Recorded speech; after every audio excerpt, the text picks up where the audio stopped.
Hello. Now can you hear me? Is it audible to everyone? Just raise your hand. Okay. So I am sharing your text chapter so that you can easily understand. मैं वापस पहले से ही start करूँगी आपको overview देके फिर hello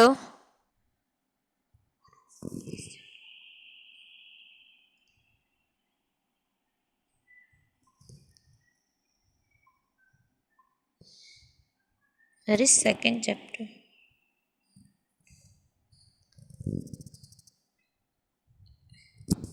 hello एक minute हाँ मैं आपको चैप्टर शेयर कर देती हूँ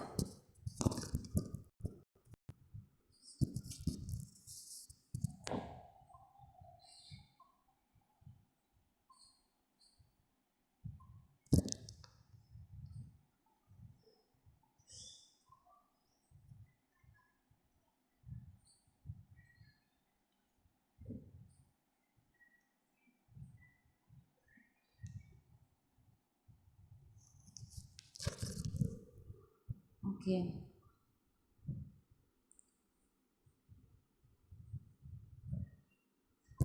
हेलो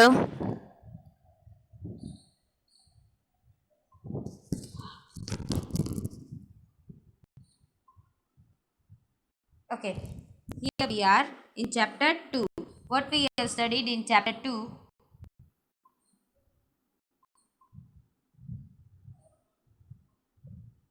आप देख पा रहे हो ना? Okay. In chapter 2, what we have start with first map and globe.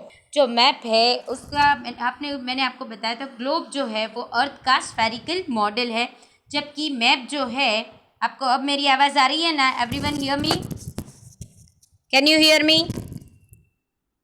Okay और जो मैप है जबकि वो उसका पार्ट ऑफ जो है अर्थ का पार्ट है स्मॉल पार्ट या फिर पूरा अर्थ का whole representation on the paper उसे बोलते हैं हम मैप। फिर उन दोनों के बीच का डिफरेंस हमने देखा। फिर हमने देखा कि डिफरेंट काइंड के मैप जैसे कि फिजिकल मैप है, पॉलिटिकल मैप है। फिजिकल मैप में यानी कि जो नेचुरल फीचर्स जो होते हैं अर्थ के सरफेस है, माउंटेन्स है, प्लेट्यूज है वो दिखाते हैं। फिर पॉलिटिकल मैप यानी कि कंट्री की बाउंड्रीज और फिर स्टेट को या फिर उसकी बाउंड्रीज दिखाते हैं। फिर थेमेटिक मैप यानी कि उसमें हम क्या दिखाते हैं पर्टिकुलर डिस्ट्रीब्यूशन ऑफ मिनरल्स और किसी थीम या टॉपिक के बेस पे होता है that is called thematic map. फिर हमने देखा हिस्ट्री ऑफ मैप मेकिंग। जो मैप मेकिंग की हिस्ट्री यानी कि जो मैप बनाने का साइंस होता है उसको बोलते हैं कार्टोग्राफी।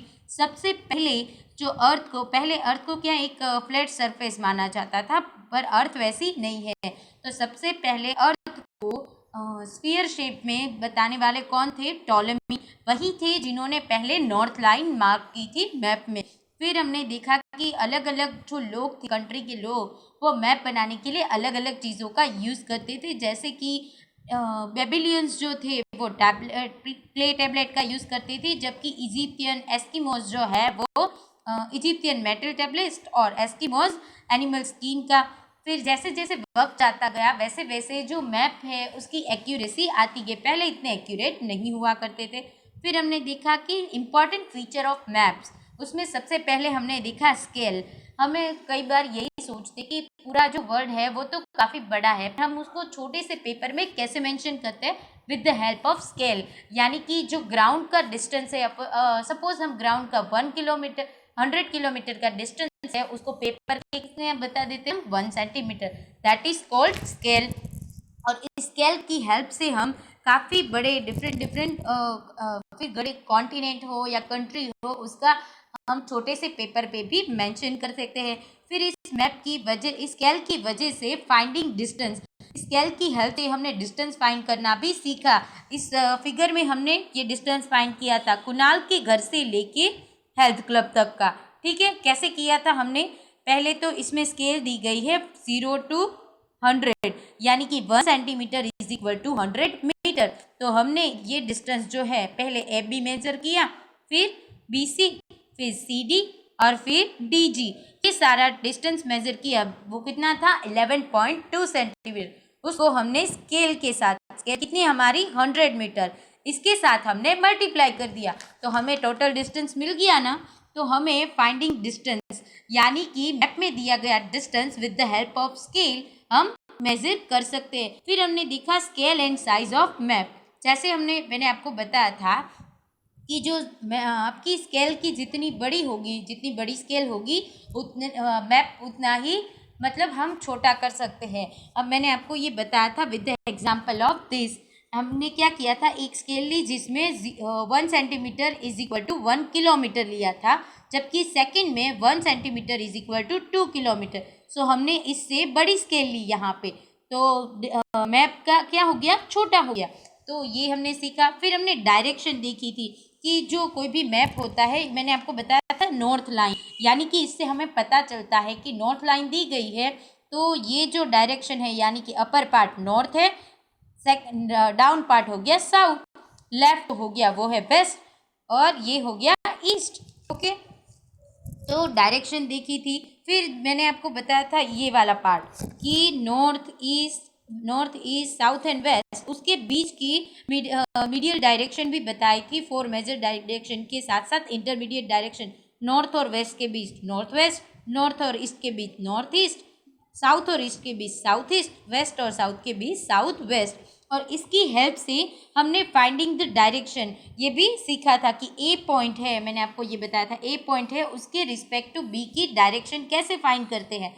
पहले तो हमें नीचे स्केल दी गई है 0 to 100 मीटर, यानी कि 1 centimetre is equal to 100 metre. फिर हम क्या करेंगे, ए पॉइंट के ऊपर एक वर्टिकल लाइन और एक हॉरिजॉन्टल लाइन ड्रॉ करेंगे और नॉर्थ लाइन का मार्क के साथ NSEW यानी कि हम डायरेक्शन नोट करेंगे। फिर उससे बी के थ्रू एक स्ट्रेट लाइन ड्रॉ करेंगे, जिससे हमें पता चलेगा कि जो बी की डायरेक्शन है विथ रिस्पेक्ट टू ए कौन सी है, साउथ वेस्ट, यानी कि बी जो है ए से साउथ वेस्ट डायरेक्शन में है। तो with the help of this हमने ये क्या किया था, finding the direction of place. अब देखते हैं finding the location of place. जो लोकेशन है वो कैसे, आज का हम यहाँ से स्टार्ट करते हैं। Finding the location of place, आपको दिखाई दे रहा है ना। Suppose your friend says that his house is 1 kilometre from your school with on your town's map. This is because there would be so many places which are 1 kilometer from the school. अब आपको आपका friend ये कहता है कि उसका जो घर है वो स्कूल से कितना है, 1 किलोमीटर दूर है। तो क्या आप वो फाइंड कर पाओगे, क्योंकि 1 किलोमीटर किस सर्कल में आएगा पूरा। तो अब स्कूल से 1 किलोमीटर में तो हर डायरेक्शन में जगह होगी, कितनी सारी जगह, तो आप फाइंड कर पाओगे नहीं। तो आपको उसके लिए क्या चाहिए होगा, डायरेक्शन चाहिए होगी। सो आपको आपके फ्रेंड से पता होना चाहिए कि आपका फ्रेंड आप ये बताएगा सपोज कि उसका घर 1 किलोमीटर साउथ डायरेक्शन में, यानी कि स्कूल से साउथ डायरेक्शन में अगर जाएंगे तो 1 किलोमीटर पे एक ही जगह होगी, एक ही लोकेशन होगा, तो आप इजीली फाइंड कर पाओगे। सो बेसिकली आपको कोई भी जगह फाइंड करने के लिए आपको 2 चीज़ें चाहिए, फर्स्ट उसका distance and the second one is direction. कोई एक चीज़ की हेल्प से आप प्लेस फाइंड नहीं कर पा सकते। अब आप ये बताएं, अब आपके फ्रेंड ने ये कहा कि उसका घर स्कूल से साउथ वेस्ट डायरेक्शन में है, पर कितने डिस्टेंस पे है वो नहीं बताया, तो साउथ वेस्ट डायरेक्शन तो कितनी लंबी हो जाएगी, आप फाइंड कर पाओगे नहीं ना। तो ये बेसिकली आपको क्या चाहिए, 2 चीज़ें चाहिए, first one is direction and the second one is distance. So let's do this. So many places which are 1 kilometer from this school. Now if he tells you that his house is 1 kilometer to the south of the school, it would be easy to locate his house. मैंने आपको बताया ना कि उसका घर find करना easy हो जाएगा. That is because on the map there would be one only place which is 1 kilometer to the south of the school. So अब 1 किलोमीटर साउथ स्कूल से एक ही जगह होगी, so आप इजीली फाइंड कर पाओगे। Similarly if your friend had just told you that his house is to the south of the school, you would not have locate this house. Thus, to locate a place P with respect to Q, we need to know both the direction of P with respect to Q and its distance from क्यों? मैंने आपको बोला ना कि अगर आपको कोई भी जगह फाइंड करनी है, लोकेशन फाइंड करनी है, तो आपको दो चीज़ें चाहिए। First one is direction and the second one is distance. ये दोनों चीज़ होने के बाद ही आप डिस्टेंस फाइंड कर पाओगे और कोई भी प्लेस लोकेट कर पाओगे। अब देखते हैं conventional symbols.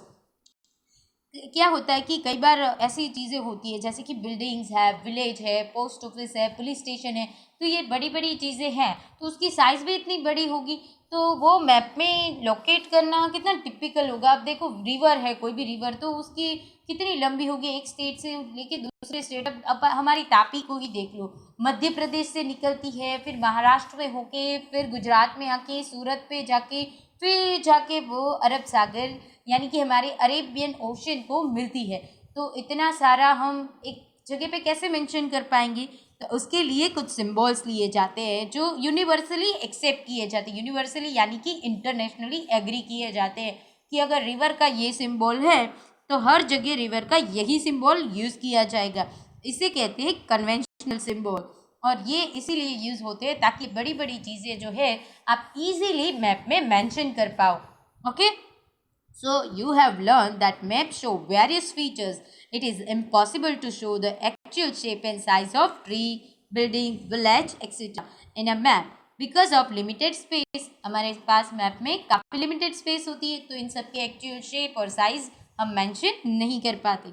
So they are shown with the help of various symbol. This shows. Hello, are you? Is it audible to everyone ना? आप सब सुन पा रहे हो ना?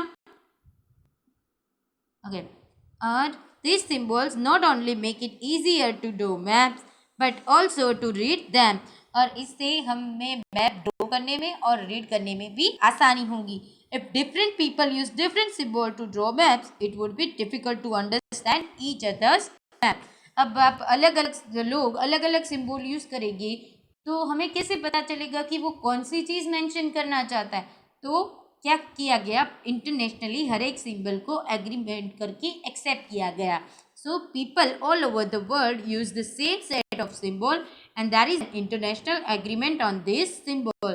This are called conventional symbol. इन सबको क्या बोलते हैं? Conventional symbol. Some common conventional symbol have been shown in figure 2.6.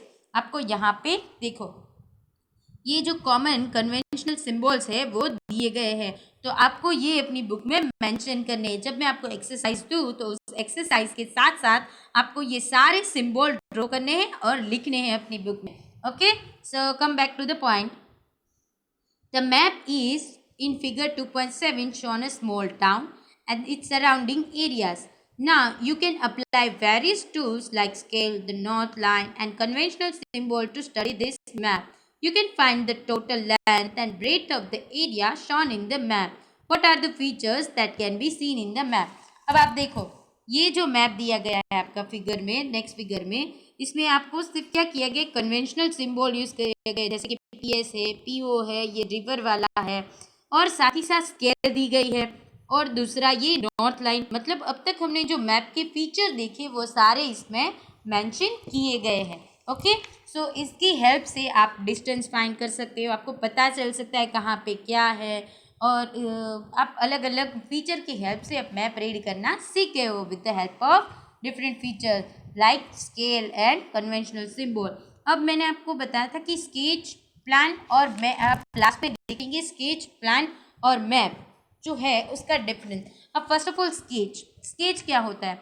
Sketch यानी कि क्या होता है कि सम रैंडम, हम कई बार क्या करते हैं कि एक दूसरे को एड्रेस पूछते हैं ना, तो ये बोलते हैं कि आप सीधे जाओगे तो आपको एक सर्कल दिखाई देगा, वहाँ से लेफ्ट ले लेना, फिर वहाँ से राइट लेके आ जाओगे, वो वहाँ पे एक मॉल दिखाई देगा, वहाँ से सीधे आओगे तो आपको मेरा घर मिल जाएगा. तो इस तरीके से हम क्या रफ चीज़ें बता के हम किसी को एड्रेस दिखा देते हैं, या फिर कई बार क्या कहते हैं इसी तरह से रफ ड्रॉ करके एक प्लेस दिखा देते हैं कि आपको यहाँ से इधर जाना है, तो एक रफ ड्राइंग बनाते हैं. तो दैट रफ ड्राइंग है, उसके लिए कोई पर्टिकुलर सिंबल या फिर कोई पर्टिकुलर स्केल नहीं ली जाती, ऐसे ही रैंडमली ड्रॉ करके हम रास्ता दिखा देते हैं, तो उसे क्या बोलते हैं? स्केच बोलते हैं. सो और इसका एग्जाम्पल आप यहाँ पे देख सकते हैं. ये देखो क्या किया गया है, अमित का घर और सुजीत का घर है, तो एक दूसरे को एड्रेस देने के लिए एक रफ ड्रॉ किया गया है कि अमित के घर से सीधे आना, फिर सिनेमा हॉल आएगा, वहाँ से टर्न लेके आप सेकेंड लेन में आओगे तो वहाँ पे पोस्ट ऑफिस से नीचे आपको घर मिल जाएगा। सो बेसिकली यहाँ पे कोई डायरेक्शन या फिर कोई स्केल नहीं ली गई है, ऐसे ही आपको मेंशन कर दिया गया है। तो ये रफ ड्राइंग है, उस क्या बोलते हैं, sketch. You know that a map show the feature of an area according to scale. Map में हम स्केल लेते हैं, but sometimes we need a rough drawing of an area to tell us where a particular place is located with respect to certain other place. जैसे मैंने आपको बताया कि आप कई बार इस तरीके से एक दूसरे को एड्रेस देते हैं। Suppose Amit wants to go to Sujit house but does not know the way. उसे रास्ता नहीं पता है। Sujit make a rough drawing to show Amit how to reach his house. और सुजीत क्या एक रफ ड्राइंग मैंने आपको बताया वैसे बता देता है कि इस तरीके से तुम मेरे घर तक पहुंच सकते हो। So such drawing would not be drawn to any scale. कोई स्केल पर्टिकुलर नहीं ली जाती। would it have all the features of the area drawn in detail। और ऐसे कोई फीचर भी नहीं होते कि एरिया के वाइज डिटेल में दिए गए हो। This kind of rough drawing is of an area is called sketch. इसे क्या बोलते हैं, स्केच। अब देखते हैं प्लान। प्लान क्या होता है, वो उसमें पर्टिकुलर प्लान आपने कई बार, मैंने आपको एग्जाम्पल लिया था कि कई बार हम घर खरीदने जाते हैं तो उसका एक ब्रोशर दिया जाता है जिसमें प्लान दिया जाता है। जैसे कि अगर आपका 2 BHK का घर है तो आपको रूम प्लान दिया जाता है कि इस तरीके का प्लान होगा, यहाँ पे हॉल होगा, यहाँ पे किचन होगा, या फिर कोई बिल्डिंग हो तो उसका भी प्लान होता है। प्लान यानी कि क्या होता है, किसी पर्टिकुलर बिल्डिंग या फिर एक छोटी जगह का लार्ज स्केल पे ड्रॉ किया गया जो भी मैप ऑन द पेपर बनाया जाता है उसको बोलते हैं plan. So a map shows the location of various places or features of an area. A detailed map of a part of a town may show school, park, road, etc. आपको मैंने अभी अभी पीछे फिगर में दिखाया ना, बिल्कुल वैसे ही। But even the most detailed map cannot show the internal detail of building.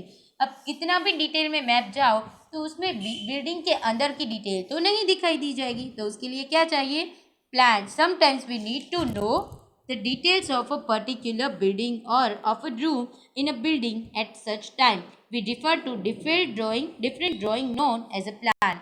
आपने काफ़ी सारे ऐसे प्लान भी देखे होंगे। A plan is a detailed drawing of a small area drawn on a very large scale. मतलब स्मॉल एरिया का बड़े लार्ज स्केल पे जब ड्राइंग किया जाता है तो उसे क्या बोलते हैं, plan. It shows the detail of small area, for example, a room or a house. Before a house is built, a plan showing the rooms, windows, doors, etc. is drawn.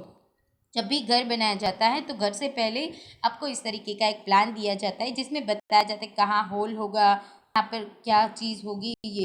और आपको एक और प्लान यहाँ पे दिया गया है जो कि सिनेमा हॉल का प्लान है, जिसमें क्या दिया गया है, इस तरीके की सीटिंग अरेंजमेंट होगी, यहाँ पे स्क्रीन होगा, यहाँ पे 2 विंडो होगी, एग्जिट डोर यहाँ पे होगी, यहाँ पे नेक्स्ट विंडो होगी और यहाँ पे भी एग्जिट डोर होगी। और यहाँ पे स्केल लिया गया है, क्या 1 सेंटीमीटर इक्वल टू 5 मीटर का स्केल लिया गया है। जबकि आगे हमने देखा वहाँ पे 1 सेंटीमीटर इक्वल टू 100 मीटर का स्केल लिया गया था। So compare to 100 metre 1 centimetre equal to 5 metre लेगी तो स्केल इज सो लार्ज। तो ये था plan.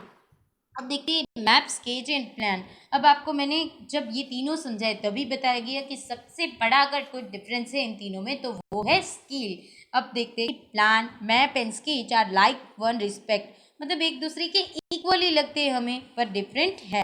They are drawn to show various object and feature on the ground on sheet of paper. तीनों पेपर शीट पे दिए जाते हैं किसी पर्टिकुलर फीचर्स और ऑब्जेक्ट दिखाने के लिए। Each is drawn in different manner to suit a specific purpose, पर अलग अलग मैनर में ड्रॉ किए जाते हैं। मैप कवर लार्ज एरिया, बस the scale use for drawing map is small. Map जो है वो लार्ज एरिया कवर करता है, इसलिए वहाँ पे जो स्केल यूज की जाती है मैप ड्रॉ करने के लिए वो कैसी होती है, small. Okay, and then plans on the other hand cover very large areas. The scale used to draw a plan is very large compared to the scale of a map. जबकि जो plan draw करने के लिए, yes I wanted to start screen sharing but this PDF is not in my phones, that's why I am doing this. और अभी अगर PDF बनाने जाऊंगी तो आपका टाइम वेस्ट होगा. That's why I will explain you with the help of this. Okay okay, word are not visible but you can hear me ना. और आपको आपके पास बुक भी है, so you can refer that book also. Okay. The scale used to draw a plan is very large compared to the scale of map. जो plan का scale होता है वो मैप की कंपेयर में कैसा होता है, बड़ा होता है. Plan show the detail of a small area. Thus the basic difference of a map and a plan is that it cover a large area on a small scale and plan shows the detail of very small area on a large scale. मैंने आपको बताया ना कि सबसे बड़ा difference क्या है, scale. यानी कि मैप में स्मॉल स्केल में ज़्यादा एरिया दिखाया जाता है, जबकि प्लान में लार्ज स्केल पे स्मॉल एरिया दिखाया जाता है. ओके. अब the most important way in which a sketch differ from both maps and plan is that it is not drawn on a scale. जो स्केच है वो उन दोनों से डिफर कहाँ पे होता है कि स्केच में कोई स्केल होती ही नहीं है. सो ये सबसे बड़ा point. It is usually drawn to show the position of a place or object with respect to some other place or object. और जनरली एक प्लेस की रिस्पेक्ट पे दूसरी प्लेस फाइंड करने के लिए, पोजीशन फाइंड करने के लिए स्केच का यूज़ किया जाता है. सो स्केच काफ़ी डिटेल में भी एरिया के बारे में नहीं दिखाता. So sketch usually does not show all the detail of area, पर सिर्फ ज़रूरी चीज़ें ही दिखाता है. So but only those which are necessary. A sketch may cover a very small area or a quite large one. या तो वो काफ़ी छोटा एरिया भी दिखाता है और कहीं बड़ा भी. Sketch can be drawn more easily than the plan and map. Plan और मैप से इजीली हम ड्रॉ कर सकते हैं स्केच को. ओके, सो ये हमने देखा, ये था मैप. ये चैप्टर यहाँ पे होता है ख़त्म. I hope you all got it.